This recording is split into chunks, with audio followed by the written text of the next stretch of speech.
মুসলিমদের জন্য সবচেয়ে বড় যেই ২ টা ধর্মীয় উৎসব আছে, একটা হচ্ছে ঈদুল ফিতর আর আরেকটা হচ্ছে ঈদুল আজহা।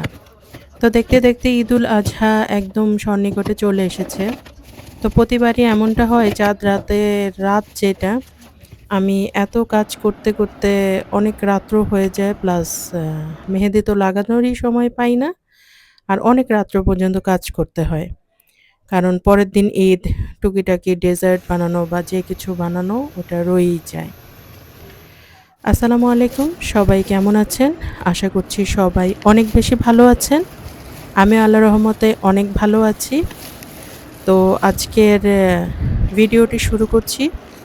এইটা সন্ধ্যার নাস্তা, যেটা ডিনার হিসেবেও খেয়ে ফেলবো, একটু আগেভাগেই খাবো। তো গতদিনও দেখা গেছে চিকেন চাপ আর নান খাওয়া হয়েছে। আবার আজকেও এটা কেন? আসলে আমার হাসব্যান্ড তার অফিস কলিগদের সাথে অ্যাম একটু নাস্তা করতে গিয়েছে। তো ওই হিসেবে আমার জন্যও নিয়ে এসেছে। যদিও আজকে আমার একদমই খাওয়ার ইচ্ছে নাই। তারপরেও এখন নিয়ে এসেছে, এখন খাবো। এইটাই সন্ধ্যার নাস্তা এবং ডিনার ২ হিসেবেই হয়ে যাবে। ফার্স্টে আমি আমার ঘরের সবচেয়ে বড় সদস্যকে দিয়ে নিলাম। ওই ১ পিসের কিছুই খাবে না, ছিঁড়ে-টিড়ে ফেলবে। তারপরও যতটুকুই খায়, ওইটাই আমার জন্য লাভজনক বলা যায়। আর এই যে আমি নিয়ে বসে গেছি। আমার আজকে একদমই এটা খাওয়ার ইচ্ছে ছিল না। তারপরেও যাক, আমার রিজিকে এটা আছে আলহামদুলিল্লাহ। আর গতদিনের থেকে একটু আলাদা। গতদিন তো চিকেন চাপ ছিল। আর আজকে হচ্ছে গ্রিল। আর ওই একই দোকানেরই। আর আমি জানি বেশ ঝাল হবে এটা। খুব ঝাল, ঝাল করে ওনারা বানায়। আর হচ্ছে সাথে মেয়োনিজটা দেয়। মেয়োনিজটা হচ্ছে একটু মিষ্টি। আর এই যে গ্রেভিটা আরো অত্যাধিক ঝাল এবং খুব মসলাযুক্ত। যেটা প্রতিদিন খাওয়া একদমই উচিত না। যাক, ২ দিন আমার রিজিকে আছে। আমি খেয়ে নিচ্ছি। আর হচ্ছে সাথে অনেকগুলা কাজেরও প্ল্যানিং করে নিচ্ছি, যে কাজগুলো একেবারে না করলেই না। না হলে দেখা যাবে চাঁদ রাতে আমার আবারও অনেক রাত পর্যন্ত কাজ করতে হবে। আর ছোট বাচ্চা নিয়ে এটা একটু টাফ হয়ে যায় একা, একা। তাই আমি আজকেই কিছু, কিছু কাজ সেরে রাখবো এমনটা ইচ্ছা। আর আমার একটা পার্সেল এসেছে। আমি একটা ট্রাইপড অর্ডার করেছি। এই ট্রাইপডটা আমার কাছে খুব ভালো লেগেছে। এটা ২ টা লাইট সহ এই ট্রাইপড। আর হচ্ছে একা, একা যখন ভিডিও করি তখন আমার জন্য একটু জিনিসটা কঠিন হয়ে যায়। অনেক সময় আমার হাসব্যান্ডকে ডাক দেই, অনেক সময় তো ও বাসায়ও থাকে না। তো ওই হিসেব করেই আমি নিয়েছি। আশা করছি এটা উপকারে দিবে।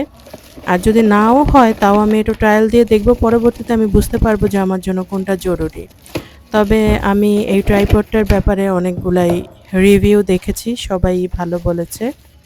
আর আমার কাছে মনে হলো যে দামটাও রিজনেবল এর ভেতরেই। যদি ভালো হয় তাহলে আমি আপনাদেরকে জানাবো কোথা থেকে নিয়েছি, কত নিয়েছি সবকিছুই বলবো। আগে আমি এটা ট্রাই করে দেখব তারপরে। আপাতত দেখে আমার কাছে বেশ ভালো মনে হচ্ছে। আর এটা ৫ ফিটেরও বেশি লম্বা এই ট্রাইপড। ৫ ফিট ৭ এইরকম। তো এই জিনিসটা আমার জন্য সুবিধাজনক। আমি যতটুকু চাই লম্বা করতে পারবো। এই যে এইরকমটা হয়, আরো অনেক লম্বা হয়।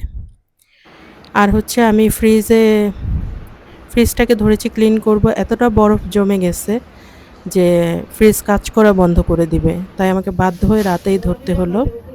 আর এইখানে কিছু গরুর পায়া রয়ে গেছে, এগুলা দিয়ে আমি নেহারি বানিয়ে ফেলবো।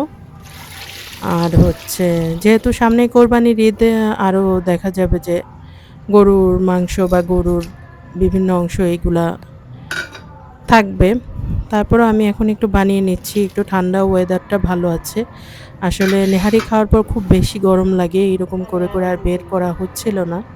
তো যতটুকুই আছে আজকে বের করে আরকি ভালো করে পরিষ্কার করে, এই যে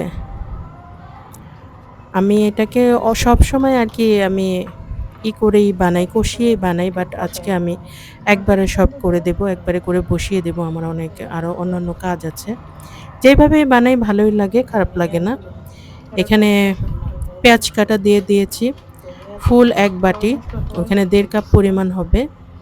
আর সাথে গরম মসলা দিয়েছি, তেজপাতা, এলাচ, দারচিনি, লবঙ্গ, আর হচ্ছে হলুদের গুঁড়া, মরিচের গুঁড়া, ধনিয়া গুঁড়া, ধনিয়া গুঁড়া একটু বেশি পরিমাণে দিয়েছি, ধনিয়া গুঁড়াটা গরুর মাংসের সাথে খুব ভালো যায়। জিরার গুঁড়া দিয়েছি, আর গরম মশলা তো অবশ্যই, গোটা গরম মশলাও দিয়েছি, আবার গরম মশলার গুঁড়াও দিয়েছি, দুইভাবে দিয়েছি। আর অনেকগুলো পানি দিয়ে আমি বসিয়ে দিলাম, আর এই পানিতেই হয়ে যাবে নেহারি। এই যে আমার নেহারিটা মোটামুটি একদম কমপ্লিট হয়ে গেছে। এর থেকে বেশি গলে গেলে একেবারে হাড় থেকে ছুটে আসবে, যেটা ভালো লাগে না আমার কাছে। অনেকেই পছন্দ করে। আর এই যে এখানে খুব সুন্দরভাবে হয়ে গেছে। আমি আর কিছুই করিনি, শুধু আগুনের চুলায় ফেলে রেখেছিলাম। মানে আমি বসিয়েছি ৮টার দিকে, আর রাত্র ৩টা বাজে চুলা অফ করেছি। আমার টডলার যেহেতু জেগে থাকে, ওই হিসাবে আমিও জেগে থাকি, তাই আর কি করা।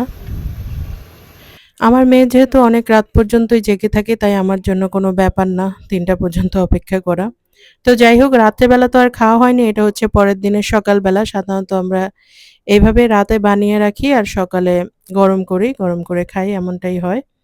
এই যে একটু ধনিয়া পাতা কুচি, কাঁচামরিচ কুচি এগুলা দিয়ে দিব একেবারে যেটা হলে মানে এর স্বাদ আরো খুব পরিমাণে বেড়ে যায়, তো তাই করছি।